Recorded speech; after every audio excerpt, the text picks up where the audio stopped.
Olha só o título da nossa análise de hoje. Uma vida impossível. Parece meio pesada, né? Mas e se essa ideia, em vez de ser desanimadora, for na verdade a grande virada de chave? Aquele segredo que muda o jeito como a gente encara a vida de fé?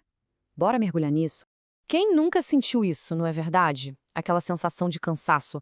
Um cansaço espiritual, moral. Parece que a gente está sempre se esforçando, tentando ser uma pessoa melhor. Mas nunca chega lá de verdade. É como correr numa esteira. A gente sua, se esforça, mas não sai do lugar. É frustrante. E aqui que a coisa começa a ficar interessante. A ideia central que vamos explorar hoje é justamente essa. E se essa luta toda não for um sinal de que estamos falhando, mas um sinal de que estamos encarando o desafio do jeito errado? A fonte que analisamos argumenta que viver a vida cristã não é só difícil, é, na verdade, por nossa própria conta, impossível.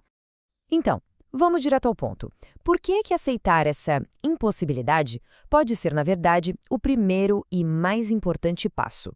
A fonte usa uma analogia que é, olha, genial.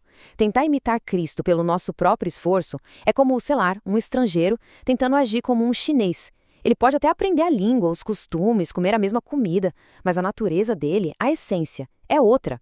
A questão, então, não é imitação, é substituição. Não é sobre copiar o que Cristo fez, mas sobre receber a vida dele dentro de nós. Certo, se o esforço não é a resposta, então qual é o problema de verdade?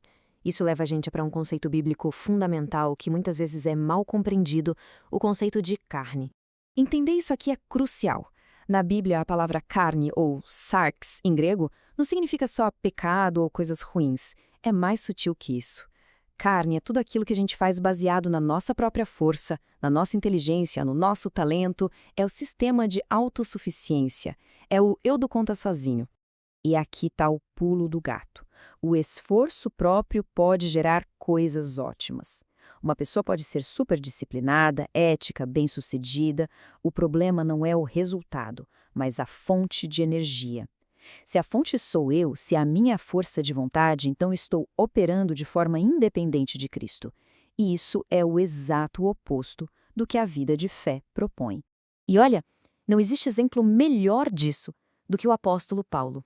O cara tinha um currículo impecável de esforço próprio. Em termos de religião e moralidade, ele era nota 10. E ainda assim, depois do encontro dele com Cristo, ele diz que considera tudo isso lixo. Lixo em comparação com a vida que vem pela fé.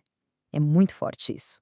Para a gente visualizar melhor essa diferença, a fonte nos leva de volta lá para o comecinho para uma metáfora muito poderosa.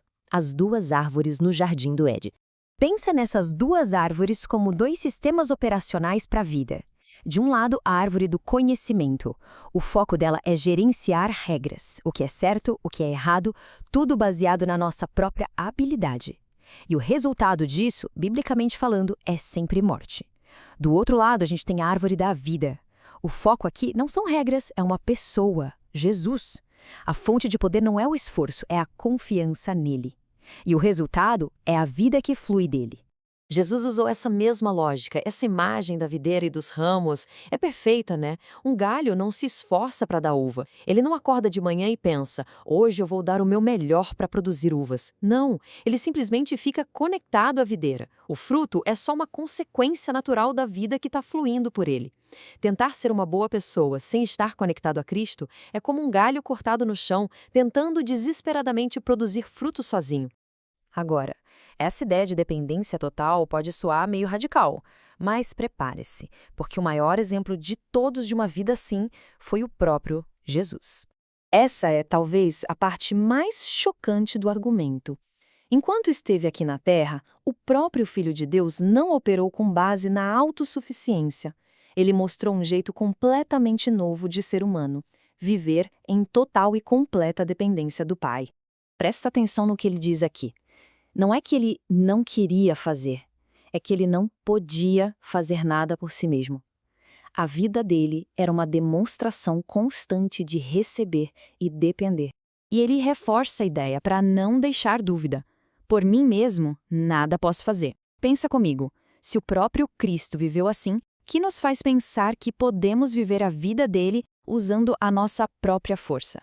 Ok, então como a gente amarra tudo isso?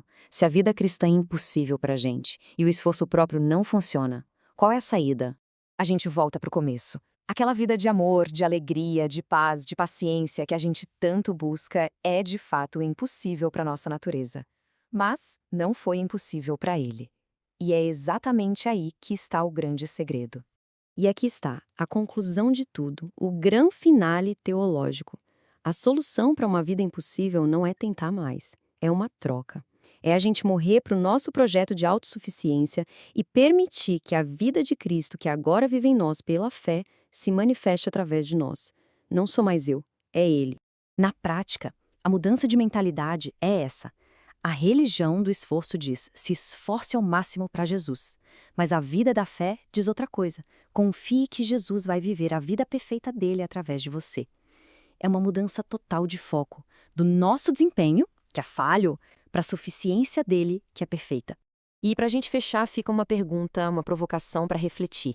Em que área da vida, seja na paciência com a família, na disciplina no trabalho ou na luta contra um hábito ruim, a solução talvez não seja se esforçar mais, mas sim finalmente render-se e confiar mais?